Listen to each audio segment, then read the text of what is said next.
Welcome, everyone. This is Lighthouse Healers introducing Greg Bicknell. Greg, I Hey, got a good morning. question for you right off the start. Let's get this rolling.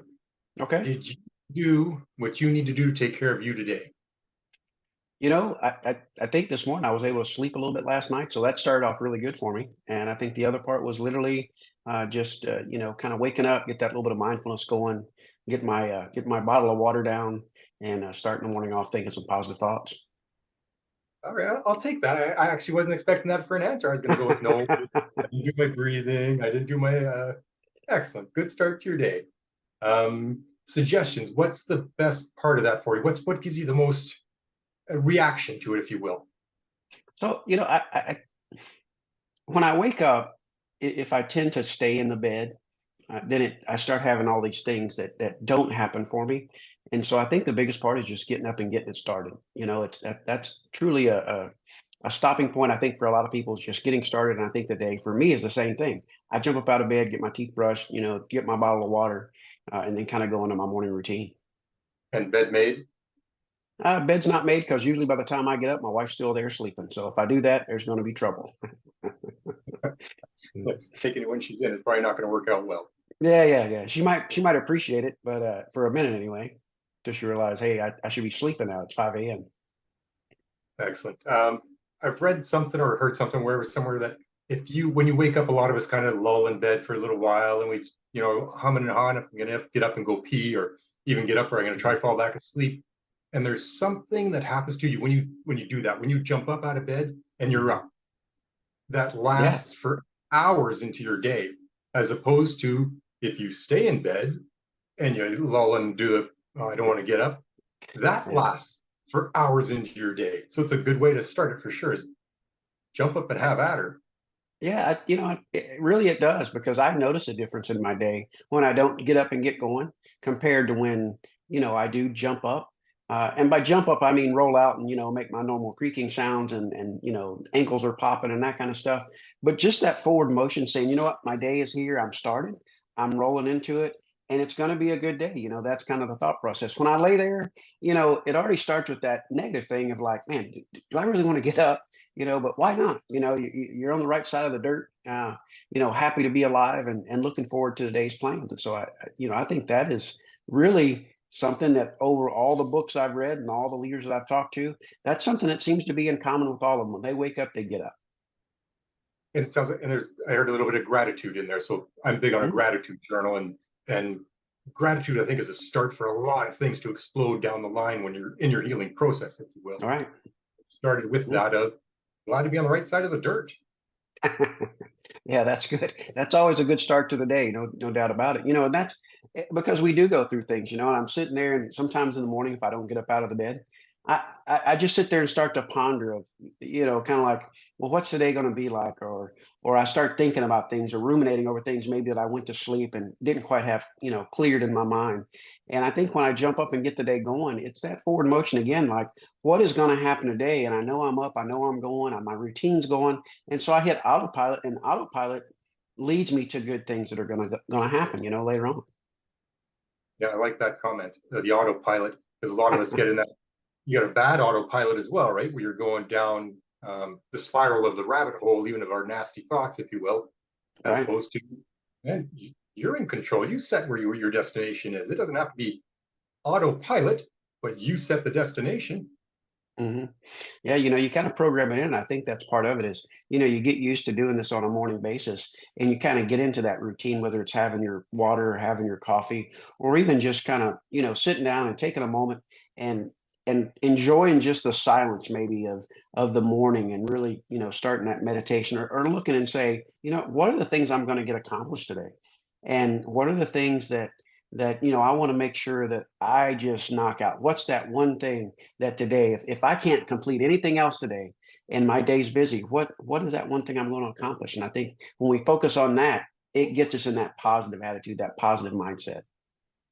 I like that, and it gives you something to do, right? There's a Mhm. goal for the day, even. Right. Yep. Quickly, Greg, give us a bit of your background, please. Oh, I've got something happening in my ear here. I'm not sure what it is, but anyway, we'll move past that. It's like a video game going on in my ear. Uh, but my background, I'm a 29-year retired Air Force chief. I was medically retired at 29 years, and I moved in, and my transition was really a lot like most. I moved into a position that I felt quasi comfortable with. I did some things that I was very comfortable with, and I just miss the camaraderie. I miss the people that I had been around for all those years. And that's the toughest part of transition. I don't miss the job, to be honest with you. I just don't, because the job was stressful. The job really, there was, I was always on call 24 hours a day, just a phone call away. And so being out and being in that transitional phase, it was good not to have that, but I also miss the people. So it was a little tricky. And as time has gone by, I'm still in that let's find, the next greatest thing. And I think I'm getting closer and closer every day, because I keep looking for different ways to actually be able to progress. And I think that's been, a large part for folks like you, Sarah, and Lighthouse Healers, and being able to us to really kind of think of, all right, how do we put this plan together? How do I get better? How do I do my breath work? And that's helped a ton. Yep. I like the term camaraderie and all of that as well. I think a lot of our issues, I hate the term problems because they're challenges and issues, Hmm. Right. are by ourselves, right? When we have our issues and our triggers, whatever, we go into our Hmm. little spot, we go into our cage and we hide, which Right. is again, I don't know if it's a survival instinct. It can't be, because the answer is the camaraderie to a massive amount of our issues. Yeah, and when I went through that transition, I did go through a phase where I just didn't want to deal with anybody. And what I did is I do what so many of us do. I threw myself into my work. I was working crazy amount of hours. I wasn't really communicating with my family the way that I would hope that I do. And really, I kind of almost sequestered myself into work. Uh, and I didn't even realize I was doing it. I really felt like I was doing something for me and for the family. But at the end of it all, it was really just part of that transition period. And I wish I would have realized that earlier, because now I'm at a point I get to enjoy my grandson. I'm getting to enjoy my family. I've made some life decisions that were tough. I just moved from the Keys. This picture in the background you see here was where my place was. It was an amazing, it was fun down there, but I wasn't with my family. And a lot of people say, "Man, why would you ever move away from paradise?"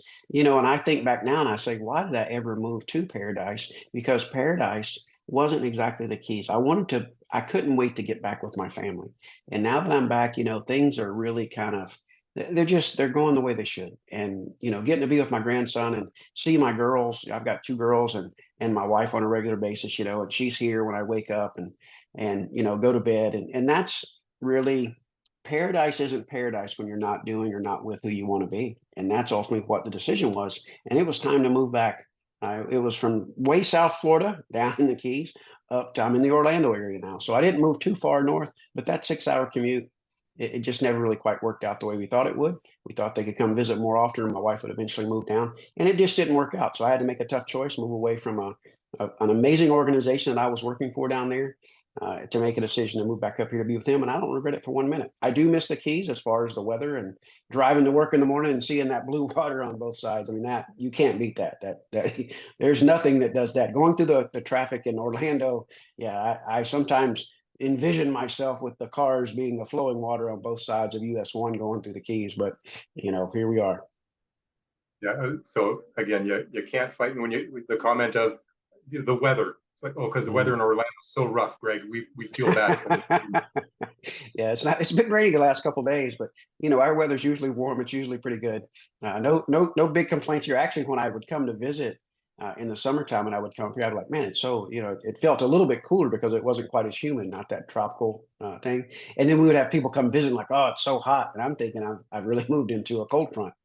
But I'm blessed with being able to be here, all locations, and but to be here with my family, regardless of the weather, regardless of anything else, to be with my family, that's where I want to be, regardless of what I'm doing, regardless of what's going on. Just the ability to be with my family is something that I had tuned myself out post retirement. I had tuned myself out after I'd had a surgery that didn't go so well, brain surgery back in 2018, and I really thought I was focusing again on them, on everybody. I was trying to get better, but ultimately I had just kind of closed myself off, and now I think I've mostly made it through there. There's still some rough days, and but we're working through that, and it's always a family type adventure. And then again, with folks like you. You've been there by my side for over a year now, and we chat on a regular basis. And there's a lot of those folks around me, and I just can't thank them enough. And you're included. I appreciate it.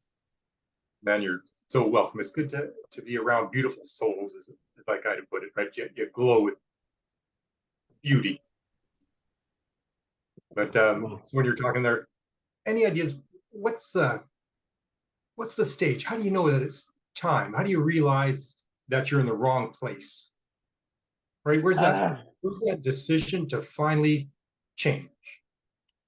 I man, they say that about retirement. Actually, I wrote a song that kind of talked about that a little bit. Uh, but it's when it's time. You kind of have this gut instinct. You have this feeling, and you sometimes we just as I think me personally, I would just try to fight through it and say, you know what, it's just a bad day, and I'm going to go through. But I think for me, getting out of the military wasn't my choice. I was medically retired. In some of the other jobs I've had since the military, I've chosen to move on for different reasons, and a lot of it was due to health reasons. This last job was a decision that I have made on my own. I decided to move down again to the Keys, and it was a family decision because we thought, hey, this is a great move, and it was. Again, great company, great organization, and I loved what I was doing there. I was a director of philanthropy for Chapter Self Hospice, and they're doing amazing stuff down there, and I was just privileged to be a part of that. But it was time to come back when I realized that, you know what, even though great things are going there, I'm in this place that most people would, they pay large amounts of money to come there. I wasn't coming home and I wasn't happy in the evening. I was loving what I was doing, but I was in this place that is meant for fun and sun and all this stuff. And I was just staying in my apartment. I was just staying there, kind of hanging out, and I was studying and doing stuff, but I wasn't enjoying what the place had to offer. And then I realized just how much I was missing my family. I was watching my grandson grow up. He's young, he's almost a year and a half, and seeing him grow when you see him on an irregular basis. It seems like they grow in these huge spurts. And then I would talk to my wife, and she would be talking about things. I'm like, man, these are things I really wish we could sit across the table and have those conversations about, because life happened during that 7 months. And that changed a part of it too. We had some things go on, personal things. And it was just, I wish we could have sit down at the table or sit down or had those pillow talks at night just to work through some stuff. And and now we did it. We were able to use Zoom and media like this. But it wasn't the same. And I realized, you know what? I need to be back with my family. I was gone way too much when I was in the military. This time, in a lot of those situations, it wasn't my choice. I may have win and I didn't fight it, but it was because I had a mission. In this particular case, I had the option, and I knew the best choice was to come back. And I had people telling me too. I had one of my friends was like, Greg, I don't care what's going on down there. Get back with your family. And I think when I finally made the decision, I texted him was like, all right, as hard as it is for me to say this, you're right. I'm making the decision. I was really trying to make it work because I was, hoping to bring the family down. But once I realized that probably wasn't going to happen, just again, due to life situations and where my family is centrally located here in this area, it was time to move. And so then the hard part was actually, again, that action moving forward. Just like getting out of bed, I had to make the decision, a tough one, to move forward and say, you know what? Let's go back up there. And it's been the right decision. No questions about it. I don't regret it. Like I said, I love the weather there. The weather here is not awful either. But I'm so happy to be again with my family. I like the term is the right decision. I believe every decision is the right decision because you made a decision. But you got into talking about your gut feelings and stuff. You knew it Mm-hmm. was needed to change, but where do you finally get the, I don't know if courage is the right term for it, to make the change? Where's that step? Right? Did you make a list of pros and cons? Did you, and even doing that, you've got your two lists and one's way better than the other, but you still need to make that decision. The term is, there's a turn right, turn left. Mm-hmm. There's a third decision of just sit there. So doing Yeah, nothing's a decision. right. And that's a tough one to answer because when I know that coming up here was where I needed to be. I think that's ultimately as you really sit down. And the one good thing I will tell you that the Keys did for me is it gave me time to get that peace. And I told somebody one time, I said, you know what? For the first time since prior to May of 2018, when I had the surgery, I'm finally where I'm at. And what I meant by that was for the first time in a long time, I was really able to truly enjoy myself where I was at and be present in the moment. and not thinking about, man, I just want to be the old Greg. I just want to do the things the old Greg did. Because I realized down there that, you know what, there are some skill sets I do have value. And coming down here, I felt like, you know what, I'm back. And there were still struggles. There were good days and bad days, right? When it rains, my head's like a barometer and it hurts and other things. But that wasn't the focus. The focus was I was doing something that I felt was it made me feel good about what I was doing because I knew we were able to help people. And then the move, I found a job. I worked for the Center of Independent Living here in Central Florida. We covered like 7 counties. And I found an organization that I looked and said, you know what, they can use the skill set that I have. I have a lot of connections. So even when I don't know stuff, I'm smart enough to know that I have this whole network of folks that I can reach out to. And so it was an opportunity. I saw it was an opportunity where it fit in with my goals to helping people. And we work with folks with pretty much any kind of disabilities, any age. And it's something that, I realized just how awesome it was when one of the things we do is we build wheelchair ramps for folks that have accessibility problems in and out of their houses. And we had this lady a couple of weeks ago, and she actually watched us build the entire ramp. She watched us do the whole thing, and she was in tears when it finally was built because I think her words were, "I'm just counting the times I can go in and out of my house every day now." And those things are stuff that we take for granted. For her, this was a life altering decision, and just to be a part of something like that, I mean, I'm literally getting the chill bumps now because it was just so cool, and I realized, you know what, this is where I need to be, and I'm here for a reason, and this is why. Really, yeah. And it seems you're always in the giving stages of business. It's always about giving to others. Any reason why, Greg? What is with You know, that? well, my family was a giving family. My mom was always one you could talk to.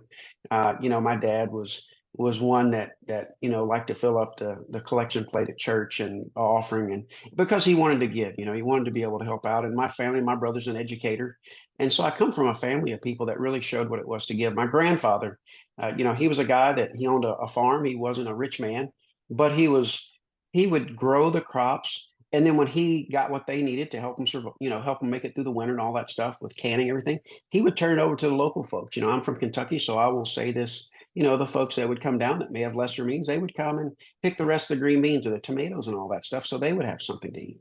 And that always just, even when I was younger, that I don't know, I was so humbled by what he would do for their entire family.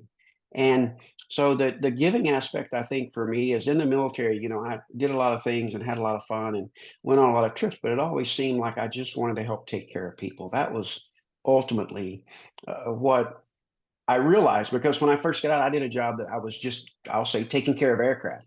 And I realized after a while, I am pretty good at this, but I miss the people. I need to go back and work with people. And so, I always used to say, help try to take people and process and make that better. But the thing about it is it's also fulfilling. So as I'm trying to heal and I'm trying to get better and I'm trying to grow and be the best person I can be, every time I have interactions like with Miss Sally, it fills me, and it makes me want to be better because I get to see just exactly how much they receive from that. So it fills me. I almost feel guilty sometimes because when I see people improving or seeing people get that accessibility or whatever it is, it fills me so much that I almost feel guilty. I'm like, man, is this for me or was this for her? Was this for me or was this for them? And I just enjoy it. It's something that I've kind of made it a part of what I do now. It's so humbling at times. It's so rewarding at times. Sometimes it's tough. I won't lie there. And for me, some days are challenges. Personally, to get out and do those things. But man, it's just, I don't know if the smile on my face or the way that I look right now doesn't answer that question. I don't think words can do it justice. I don't know. It's just something. I think it's where I was placed, and I think God put me in a position to be able to do these things. And I think that I just have to kind of follow that calling and follow the journey and see where it leads. And so far, it's led to some pretty amazing places. Awesome. When you're saying, you're feeling guilty about it, it can be for both of you. It can be for everybody. It's about Right. everybody, not just one or the other. Hmm. Now, this channel, what do you want to see? What results would you like to see from this channel? How do you, because again, it's all about giving for you. Yeah. What do you want Right. to give to people from this? Well, I've thought about this channel a lot because you and I have been talking about this for a while, and how we can do it, and we want to make sure we get it right.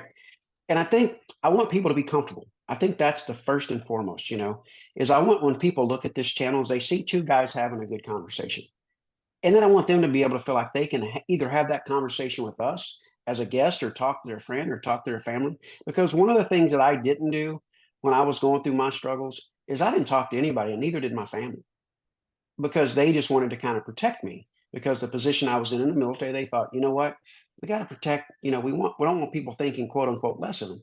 But what I realized is if before that, if I would have made myself open enough to say, you know what, I need help instead of trying to keep that persona of I got this, then they would have asked for help. And so if anything comes out of this channel, I want to see people that are looking for something different, maybe to change their life, maybe to help a friend, to maybe look at, this channel as a resource, to look at it as something that is beyond just words, something that we can connect them, something that they can connect with us. And just that friend, that camaraderie that I was talking about earlier, a way that we can all become this army of people that do good in the world, that find ways to assist those that may not ask for it, because people, we know people that when you visit them, or when they're talking, that they're asking for something, but they can't just bring themselves right out to do it. It took me a long time to be able to do that as well. And I think from Yep. this channel, to have folks that would feel comfortable enough to say, hey, you know what? I don't really talk about this very often, but I would like to talk about this. And if we have to take that offline, No, that's you're cool. not. If we do it on air, that's cool too. Yeah, to just know you're not alone. Hmm. You're not the only one going through it. As much as we feel like nobody else can be going through the stuff I'm going through, you're Right. not alone. I'm here for you. Hmm. Yeah, and that's the thing is I go to veterans retreats and things like that, and a lot of times veterans have a hard time interacting maybe with some others because we kind of feel like they don't understand, or sometimes they don't understand because they haven't been in that type of situation. But they also do because they see it from a different perspective. And we're all on this earth together. We're all kind of a part of this human race. And and the thing about it is I started looking at folks, and I made a statement at this thing. I was talking about the veteran suicide rate, for the United States. And I mentioned it to three or four ladies that were part of this equine retreat. And when I asked them, they all didn't really even know what I was talking about when I said 22 a day. And so we had this learning moment to where I realized that, you know what, not everybody understands things in the same manner in which I do. To me, that's just something that's a part of my everyday life. To them, they kind of thought they might know what it was about, but then I said, you know what, here's what it's about, and here's the conversation. And so at that moment, it made me change differently how I presented that to people, because I realized that everybody, once you know it, you can't unknow it, right? Once you learn something, you can't unlearn it. And now you're at a different level. You now understand things differently than you did before you knew it. And I think if we share and we connect with each other and we just have these conversations and work through some of the gridlock and some of the barriers to being just good people and being good neighbors and being good friends, I think that's something that will mean a lot, in the coming days. We're connected this way now. We've got all these different ways of technology, but yet sometimes I think we're by ourselves so much, maybe because of the technology. And when I go out in the area, I love going and meeting people in person. Uh, you know, Nowadays, if you call somebody, sometimes it's almost like they won't answer, but if you text them, man, you get an answer right back, right? So that's just for me. I just want this channel and things that are going on. I just want people to feel comfortable, and to feel comfortable and say, you know what, there are people out there that are willing to listen. I know I'm not alone. They may not have went through the exact same experience I am, but they care. And at the end of the day, I think that carries more weight than anything. You have to show folks that you care before they care what you think. Now, there's a saying is they don't care how much you know until they know Mm. how much you care. Yeah, Very I was trying to come up with that, but it was caught somewhere inside of this head of mine, and I couldn't get that out. So thanks for bringing that out, because that's the saying I was trying to come up with, but just couldn't pull it off. So thanks. That's what we do, right? We have each other's back, and you covered down on me there because I sure couldn't come up with those words. always. Now, the 22 a day, that's 22 vets a day commit suicide, Mm. correct? That's what it is, but I truly believe, based on some recent statistics and stuff, it's probably double that. And again, that's not based off my thought process. That's based off statistics that have come out from the VA and all this. We're kind of 22 a day has kind of become that. Yeah, that's awful, right? 22 a day is terrible, but double that or even more than that is, obviously it's worse. But that's the number. The 22 a day is the one that's resonated with folks, and so it seems like that's what we focused on. But there's some indicators out there that it's actually worse than the 22 a day, And it's one of those, we unfortunately. get suicide, we don't talk about suicide. It's like, yes, we need to talk about it. That's why it's Mhm. happening. We're all, because that strategy is like, we don't want to trigger them. Well, that strategy is not working, is it? We Yeah, need to talk and out there's all there. this. So Yeah, yeah, I mean, men, there's I all think that. it's I'm sorry.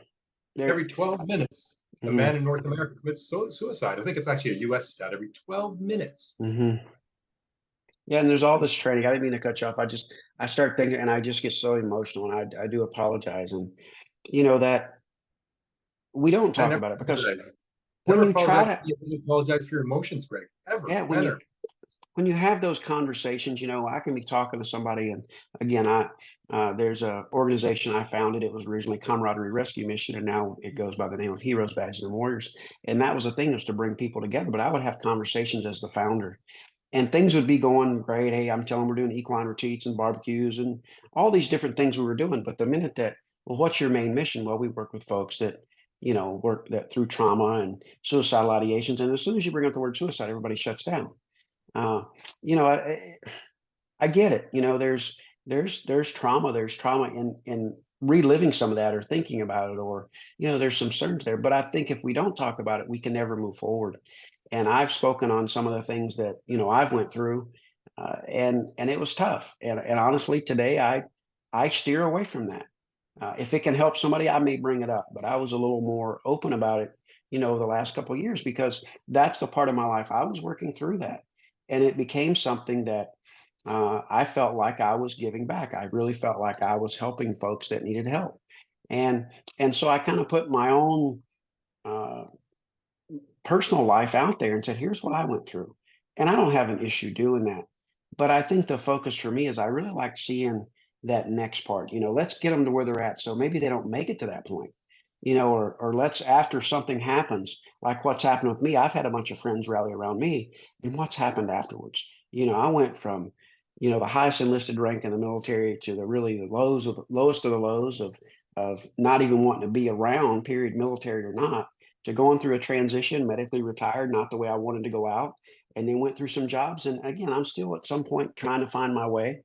And it's one of those things that it's a progressive thing. But I look now at where my life was at to where I thought I wanted to take it back then, and it's such a different place that I'm in now. And every step along the way, I realized, that was put there to help me learn and to help me be better. Because now I don't look back. Well, this is a big step for me, and I used to look back all the time, and you've heard me say it. I would look back and say, I just want to be the guy I used to be. I don't want to be that guy anymore, because the things I went through has made me who I am now, and it allows me to reach a different audience. In the old days, I may have blown off someone that said they were having a bad day because I'm like, well, suck it up, move on. That may have been my response. And nowadays, I understand from a different perspective, and I respect where they're at. And I've learned to take that extra moment and say, well, you know what? Is there something I can do? Or, you know what? I don't know if I can exactly relate to what you're going through, but at least I'll sit here and listen to what you have to say. So I like who I am now. There are some things that I'm still progressing on and trying to be better at. But that was true even when the old Greg was there, but prior to that surgery, prior to when I kind of felt like my life went off a cliff there for a little bit. So I think I've now progressed to a point that I'm comfortable with who I am again. The confidence is quasi back. And if they saw some of the old videos and just some of the conversations you and I used to have, you were just immensely helpful in me getting through that part to make me comfortable with the Greg Bicknell I am today. And I just, there's a lot of folks out there. Carrie Stewart, there's Warriors of Sin. I can just list on and on and on of the people that have surrounded my wife, Nicole Bicknell, my kids, Riley, and I can just go on and list them. And because people were there for me. And that's kind of where it has brought me to today is, you know what, I wouldn't be here right now if it wasn't for those names, ones I mentioned, and many, many more that I didn't.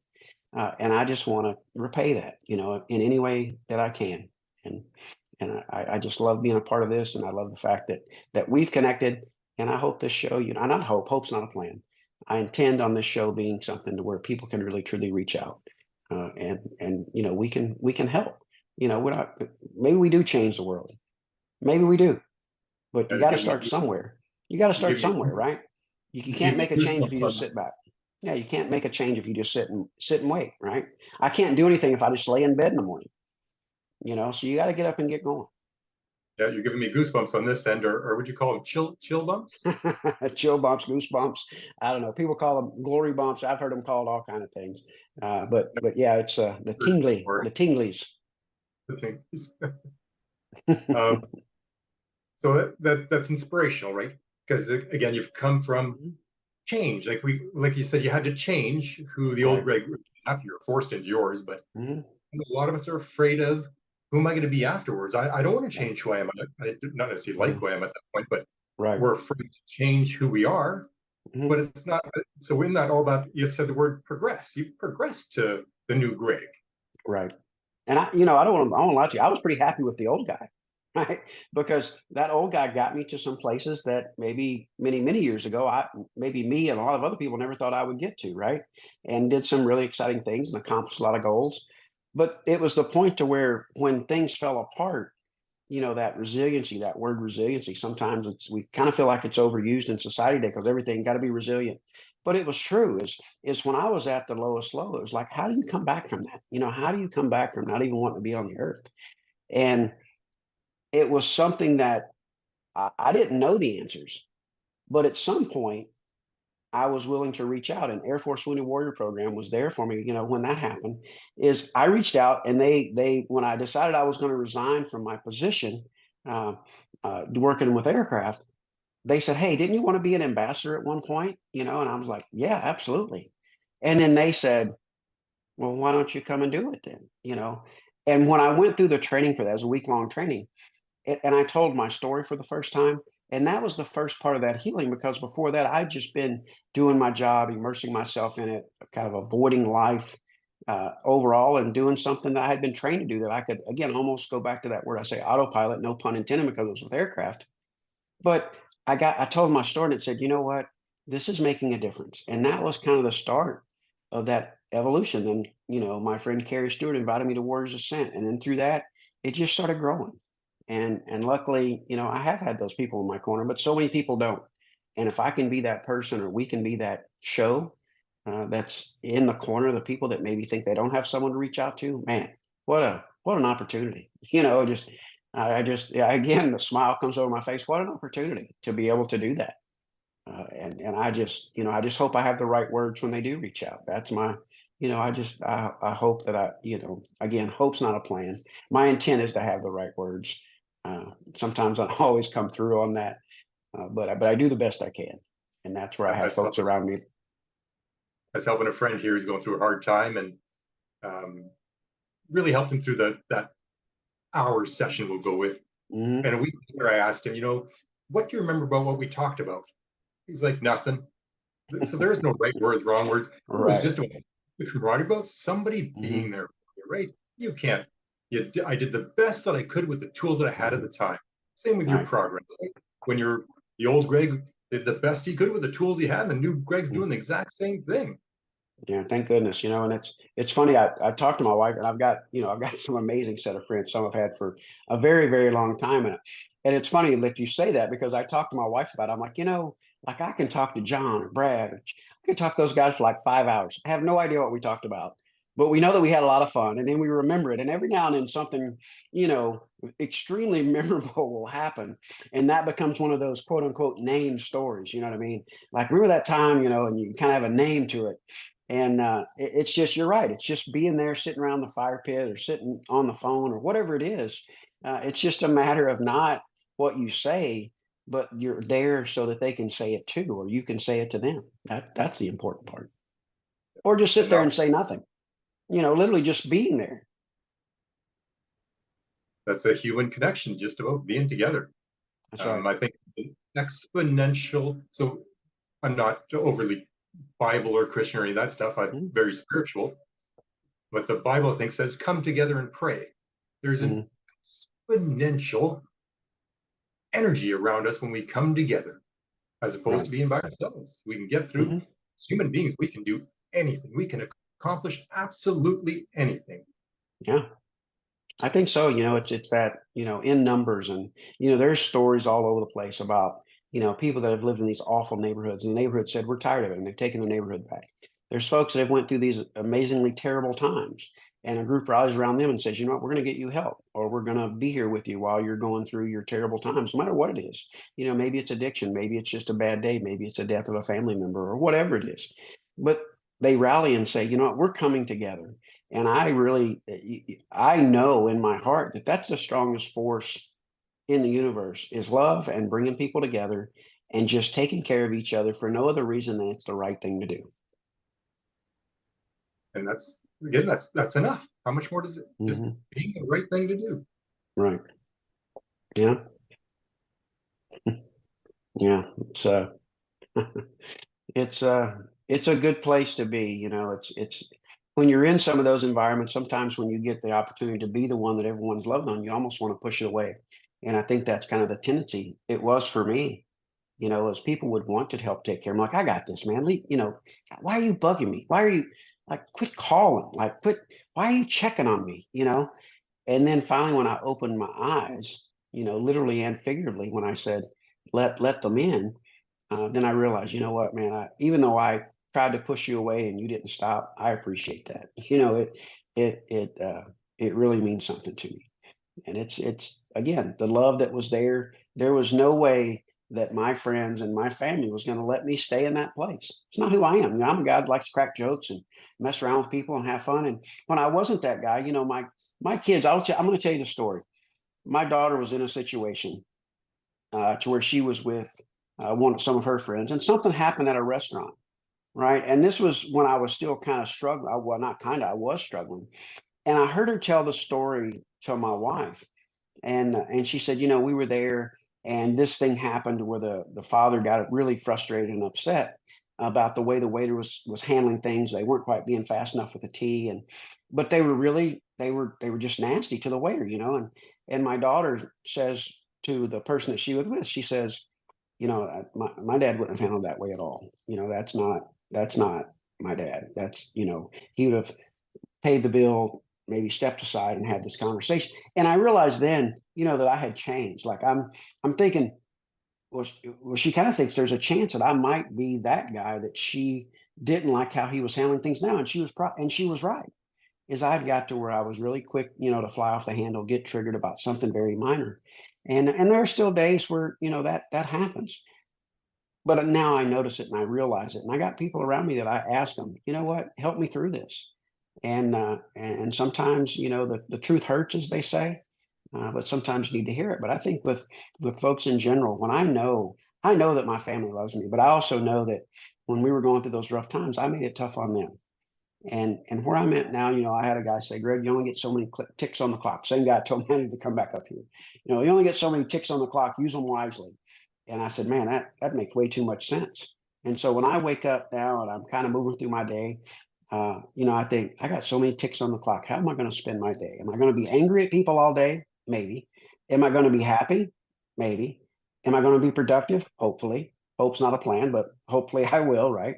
But I intend on waking up and doing something in a positive atmosphere around positive people. And I just decided when I was in the Keys and I was having that moment, the revelations and things were coming to me. I said, what? I'm not doing anything else that doesn't bring joy to my life. I'm just not going to do it. And there's some days I have to make decisions. Am I going to go and be a part of that, or am I going to stay part of that social media group, or am I going to take that phone call or make that phone call?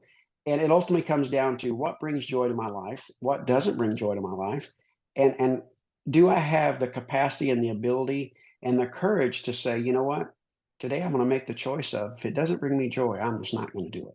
And that's a tough one because I people that know me, I probably enjoy a good argument every now and then, but I also like and enjoy and love being happy even more. Yeah, like who you surround yourself with. They say, look at your five closest friends and you're the Mhm. sixth. You surround yourself with joyful people, Yeah. or what are you doing? Yeah. And there's that other saying that says if you walk into a room and you don't know who the idiot is, it might be you. And so I know that's kind of counterproductive, but there were times when I would walk in the room and I'm thinking, man, these people are a bunch of idiots, and realizing that really the idiot in the room was this guy, because I was looking at all them from a really bad angle, when I should have been looking inward and saying, you know what, I can handle this differently. Yep. I love stories. If we through this process, I want to get a Mhm. story out of you every episode. I think Yeah, of yeah. the one of the universities did a class had to come up and do a presentation. Mhm. Let's say it doesn't really matter. Let's say 10, 20 presentations. At the end of the day, the prof had them grade them of what parts of presentations do they remember. And there were statistics, and people came up with numbers in engineering and all this other stuff. And the one guy's presentation was a story. And his presentation is what they remembered the most. It was just the story. It's how we communicated with, again, throughout the millennia, we've created stories to Right. take Yeah, forward our wisdom. right. Yeah, for generations, that's how we passed on history. And we had where we literally it went from generation to generation to generation, from storytelling around the campfire or outside or whatever. And that legacy, we've kind of gotten away from that. Or sitting around sitting around the dining room table. One of the things that we did, that when our girls were young, and I'm so glad we did it, and we are going to make this a part of grandchildren and everybody, and is that we would sit at our table, and we made every effort in the world to always have dinner together, even with all of our meetings and school activities and all this. But when we sit around the table, we always ended the dinner with good thing, bad thing, or bad thing, good thing, because we wanted to end on a good note. And our kids, and us included, would say, something that happened in your day that maybe frustrated you. And then we would end it with something that happened in your day that was a good thing, something that was positive, and that's how we would end it. But what was kind of cool about that is when the kids would bring their friends over, they would just kind of be sitting there like, "Oh no, you're up next. It's your turn. You're at our dinner table. You're by our rules now, so let's hear it." And so then it kind of became a thing. So when the friends would come over, they would ask, "Hey, are we going to do good thing, bad thing?" Like they had been thinking about it. So that was kind of cool, and it's something that we remember. Again, you may not remember everything, but our kids, I think, will always remember the good thing, bad thing around the table. And I will too, because there were some times that, I remember one day, and this another quick story, and I told this at my retirement. I told her some things. It was in that moment where I wasn't really into good things, right? Everything I looked at, I was kind of negative, and at least from my eyes, right? And I was sitting there and I was talking about something, and something happened. I got a little frustrated. And I said, you know what? I'm tired of this. I'm up. I'm leaving. I'm out of here. Well, as I went to stand up from the table, my youngest daughter stood up and she said, "No, you need to sit back down." You know, and this has been a few years ago. So she was maybe 14, 13 in that range. She was like, "No, you need to sit down. You wouldn't let us leave the table. You need to sit back down." And I said, I'm sitting there kind of stunned, right? But I'm also in that proud dad moment because she just kind of called me out on the things I'd always said. And so I'm looking for help. I'm looking for an ally, right? So I looked at my wife, and my wife said, "Well, sounds like to me you need to sit down." And I'm like, "Well, I don't need to sit down." And then from the end of the table, my oldest daughter goes, "No, you don't need to sit down. You need Jesus. Now sit down." and and it was just the way that whole thing rolled out. It's we laugh about it all the time, but I had three people in my life there that wasn't going to take "I'm frustrated and out of here" as an excuse to walk away from something that we didn't allow in our house. You had something to say. We talked about it. It was pretty open at our dinner table. You were allowed to talk about stuff. Sometimes it made me blush. Sometimes it made me like, "Ugh, I don't know if I really wanted to hear that." But I was extremely thankful that everyone around that table was comfortable enough to share in that type stuff. And so that was amazing. But that's one of the memories I'll never forget is my youngest daughter standing up, and I'm a short guy. She's even tall. She's taller than me now, and she was probably as tall as me then. So I'm looking eyeball to eyeball with her, and she's like, I think you need to sit down, Dad." I'm like, and then everybody else backed her up, which I loved as well, because they had her back and they knew I was in the wrong, and they didn't say, "Well, this is Dad." Some people may disagree with the way that went down, but for me, I was so proud. And I think when I sit down, I said, "You know what? I'm so mad, but I think I'm more proud of you guys for what just happened. And there's no way I can be upset at you. So thank you, and let's discuss this." And we went on to probably have a great I don't remember the discussion. I just remember the fact that they stood up and said, "Dad, you're not getting away with this. You wouldn't let us. You're not getting away with it either." And I was like, man, that's the accountability that we need in our lives, is folks to hold us accountable and love us through it all. That's awesome. Awesome. Greg, let's call that a wrap. All right. Beautiful. Um, man, I'm just So again, I got what are you goosebumps? Goosebumps. There you go, goosebumps. It's about people around you. You didn't do it Yeah. alone. Do it with people around you.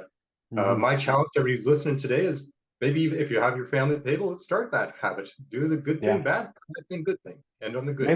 Maybe, maybe that's something we bring into the episode, just when the people that come on, as we kind of link back to this episode, and when we bring people on, like, hey, we're going to end this with, tell me something that frustrated you today, and that you kind of want to get off your chest, and then, hey, let's talk about the good things, something that you can give a praise report, or glory, or affirmation, or something to somebody that you just, maybe if you haven't had anything good happen, you want to make sure it happens good to somebody else, and you say, thank you for being there for me, or thank you for, and we kind of add something like that to at the end of the show, and that's how we wrap it up on a good note. I like it. I think we'll do a challenge as well. So tonight's challenge or Hmm. today's challenge, whenever you're listening to this, is do the good thing, bad thing, good thing at your dinner table, and get up Hmm. and make your bed. When you get up tomorrow morning, don't jump out of bed, but don't lull. Get up, get your water, get to her. Yeah, and I'll do that tomorrow because my wife is picking up a bunch of our friends' kids, so we're going to have a whole house full here for about a week or so, and I can't wait. So it's those aunts that were aunts and uncles, or they call her Nikki and I'm Uncle Greg. So it's a funny background story to that. But we're picking up some friends of ours we've been friends with forever. So yeah, I'll make the bed in the morning, and I'll even take a picture and shoot it to you as part of the accountability. So all right, it's been awesome as always. All right, brother. Love you and Yeah, looking love you forward to too, our brother. next. Absolutely awesome.